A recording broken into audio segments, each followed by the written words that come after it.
Nous sommes actuellement sur l'île de la Réunion, chez la famille de Marvin, parce qu'on attend notre deuxième bébé. On a laissé le bateau aux Canaries.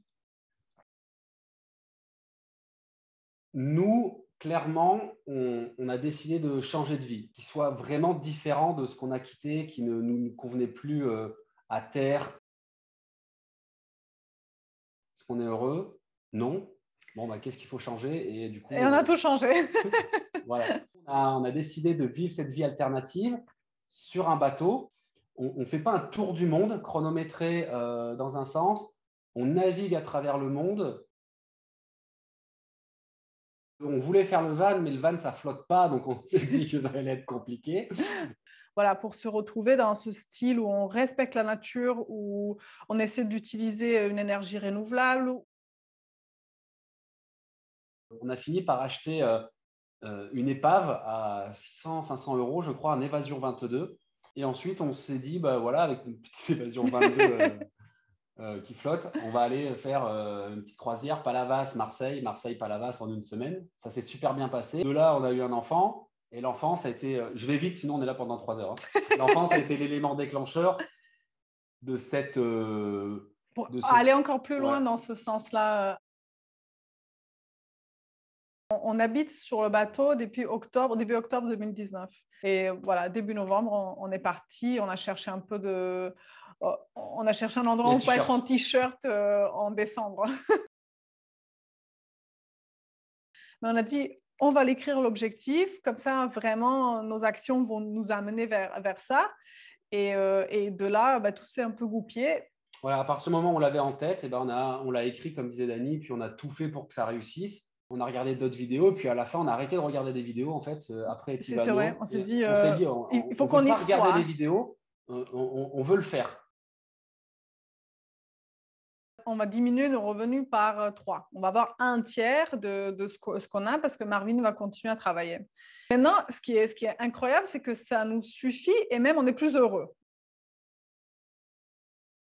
Et notre bateau, on l'a pris sur crédit, on le rembourse tous les mois. Hein. C'est pour ça qu'on doit travailler non-stop. Ce n'est pas un tour du monde où on a mis de côté, je ne sais pas, de temps pendant 10 ans et on va vite tout voir. Le premier critère, c'était de se sentir bien. Je voulais au moins un 12 mètres. Le minimum. Et Dani, elle avait… bon, je n'étais pas contre. Hein. On voulait aussi la double barre, poste de barre en double à l'arrière. Le truc de femme, esthétique.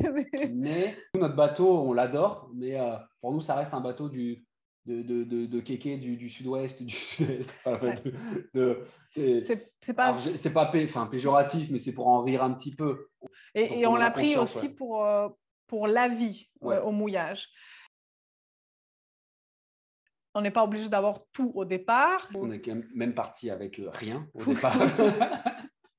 Mais ça n'empêche pas, en fait. Et voilà, au bout d'1 an et demi, on a fait notre liste de comment améliorer le bateau. Pour moi, en majorité, elle est idyllique quand même. En fait, je pense qu'il faut s'adapter. Si ça ne convient pas, il ne faut pas forcer. On donne une chance, mais pas deux à un endroit. C'est notre règle. Les choses difficiles, c'est très difficile de filmer. Donc, on essaye de montrer, nous, et en plus, on a cette volonté-là, on ne veut pas arnaquer un peu les gens. On veut montrer tous les aspects parce qu'on a été un peu surpris et nous, on l'a vécu. Des gens qui partent avec l'idée mentale qui se sont fait du truc et aux premières galères qui déchantent.